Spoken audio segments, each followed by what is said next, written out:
ഇനി ശശി തരൂരിന്റെ പ്രസ്താവനയിൽ ഇതിൽ അതൃപ്തി പരസ്യമാക്കിയിരിക്കുകയാണ് മുസ്ലിം ലീഗ് ദേശീയ ജനറൽ സെക്രട്ടറി പി.കെ. കുഞ്ഞാലിക്കുട്ടി. കേരളത്തിലെ വ്യവസായ വികസനത്തിന് തുടക്കമിട്ടത് യു.ഡി.എഫ് ആണ്. കിൻഫ്ര അടക്കം അടിസ്ഥാന വികസനം യു.ഡി.എഫ് കൊണ്ടുവന്നു. എന്നാൽ റിസോർട്ടുകളടക്കം പൊളിക്കുകയായിരുന്നു മുൻ എൽ.ഡി.എഫ് സർക്കാരിന്റെ നയമെന്നും പി.കെ. കുഞ്ഞാലിക്കുട്ടി പറഞ്ഞു. ആദ്യം കുഞ്ഞാലിക്കുട്ടിയുടെ വാക്കുകൾ കേൾക്കാം.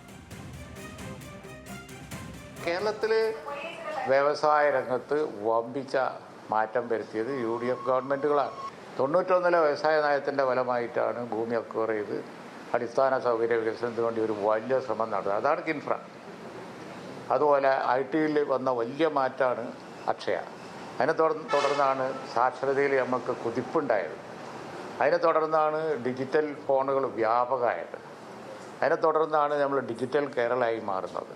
അതായത് തീർച്ചയായും ഞങ്ങൾക്ക് ക്ലെയിം ചെയ്യാവുന്നതാണ് എന്നുള്ളത് കൊണ്ട് ആ അവകാശവാദം ഞാൻ ഉന്നയിച്ചു എന്ന് മാത്രമേ ഉള്ളൂ. ചില ഇടതുപക്ഷ ഗവൺമെൻറ്റുകളെ നയം തന്നെ ഇടിച്ച് പൊളിക്കലായിരുന്നു. റിസോർട്ടുകളൊക്കെ പൊളിച്ചിരുന്നൊക്കെ നമുക്ക് ഓർമ്മ ഉണ്ടല്ലോ, വലിയ JCB പോയിട്ട്. അതായിരുന്നു ചില ഇടതുപക്ഷ ഗവൺമെൻറ്റുകളുടെ നയം.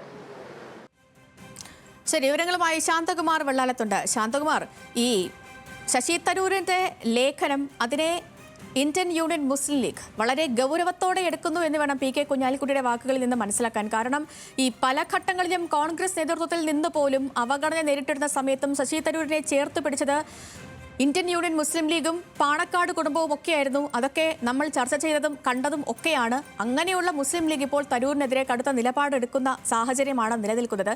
പി.കെ. കുഞ്ഞാലിക്കുട്ടിയുടെ വാക്കുകൾ എങ്ങനെയായിരുന്നു, എങ്ങനെ വേണം മനസ്സിലാക്കാൻ?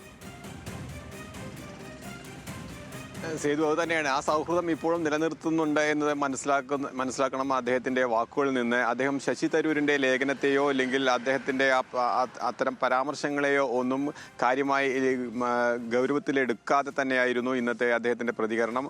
അത് പ്രത്യക്ഷമായി അദ്ദേഹം അതിനൊരു അഭിപ്രായവും പറയാൻ തയ്യാറായില്ലെങ്കിലും UDF-ൻ്റെ കേരളത്തിലെ ഇപ്പോഴത്തെ വ്യവസായ നയത്തിന് വലിയ നേട്ടമുണ്ടാവാനുള്ള പ്രധാനപ്പെട്ട കാരണം UDF സർക്കാരിൻ്റെ കാലത്തെ വ്യവസായ നയത്തിൻ്റെ ഭാഗമാണ്. അത് തന്നെയാണ് അദ്ദേഹം നേരത്തെ സൂചിപ്പിച്ചത്. അത് തന്നെ കിൻഫ്ര പാർക്കും അതുപോലെ തന്നെ ഇൻഫോ പാർക്കുമെല്ലാം അതിൻ്റെ ഭാഗമാണ്.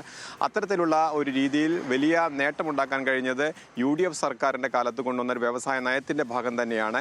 ഇപ്പോൾ LDF സർക്കാർ ഉന്നയിക്കുന്ന ഈ സ്റ്റാർട്ടപ്പുകളുടെ നേട്ടമാണ് ഉദ്ദേശിക്കുന്നതെങ്കിൽ ആ സ്റ്റാർട്ടപ്പുകൾക്ക് ഉണ്ടാവാനുള്ള അടിസ്ഥാന സൗകര്യമൊരുക്കിയത് UDF സർക്കാരായിരുന്നു. അത് സ്വാശ്രയ മേഖലയിലെ എഞ്ചിനീയറിംഗ് കോളേജുകളായിരുന്നു. അത്രയധികം ടെക്കുകളെ ഉത്പാദിപ്പിക്കാൻ കഴിഞ്ഞത് UDF സർക്കാരിൻ്റെ നയത്തിൻ്റെ ഭാഗമായാണ്. അത്തരം സെൽഫ് ഫിനാൻസിങ് കോളേജുകൾ വരുമ്പോൾ LDF സർക്കാരും LDF-ഉം അന്നത്തെ വിദ്യാർത്ഥി സംഘടനകളുമെല്ലാം വലിയ രോഷത്തോടുകൂടി പ്രതിഷേധവുമായി രംഗത്ത് വന്നതാണ്. എങ്കിലും അതെല്ലാം പ്രതിരോധിച്ചുകൊണ്ട് തന്നെയാണ് മുന്നോട്ട് പോയത്. അതാണ് അതിൻ്റെ ഒരു നേട്ടം കൂടിയാണ് ഇപ്പോൾ കാണുന്നത്. അതായത് പി.കെ. കുഞ്ഞാലിക്കുട്ടി പറയുന്നത് കേരളം ഒരു വ്യവസായ സൗഹൃദമാണ് അല്ല എന്ന് അദ്ദേഹം ഉറപ്പിച്ച് പറയാൻ അദ്ദേഹത്തിന് കഴിയുന്നില്ല. പക്ഷേ UDF സർക്കാരിൻ്റെ കാലത്തെ ഒരു വേഗത ഇപ്പോഴില്ല എന്ന് അദ്ദേഹം അതിന് കൃത്യമായി പറയുന്നു. പ്രതിപക്ഷത്തായിരിക്കുമ്പോൾ UDF എല്ലാ കാലത്തും ഇത്തരം കാര്യങ്ങളെല്ലാം സഹകരിക്കാറുണ്ട്. പക്ഷേ LDF പ്രതിപക്ഷത്തായിരിക്കുമ്പോൾ സഹകരണം ഒട്ടുമില്ല. അവർ പ്രതിഷേധവും പ്രക്ഷോഭവുമായി എല്ലാം ഇത്തരം സംരംഭങ്ങളെ ഇത്തരം നയങ്ങളെയെല്ലാം എതിർക്കുന്ന തകർക്കുന്ന രീതിയാണ് എപ്പോഴും ഉണ്ടാകുന്നത്. അതുതന്നെയാണ് ഇപ്പോഴും അദ്ദേഹം സൂചിപ്പിക്കുന്നത്. LDF സർക്കാർ അല്ലെങ്കിൽ കേരളത്തിൽ ഇപ്പോൾ ഒരു വലിയ വ്യവസായ മുന്നേറ്റം ഉണ്ടായി എന്ന് അദ്ദേഹം പറയുന്നില്ലെങ്കിലും വ്യവസായ സൗഹൃദമല്ല എന്ന് പറയാൻ അദ്ദേഹത്തിന് കഴിയുന്നുമില്ല. സേതു, ശരി, ശാന്തകുമാർ വെള്ളാലത്താണ് വിവരങ്ങൾ നൽകിയത്.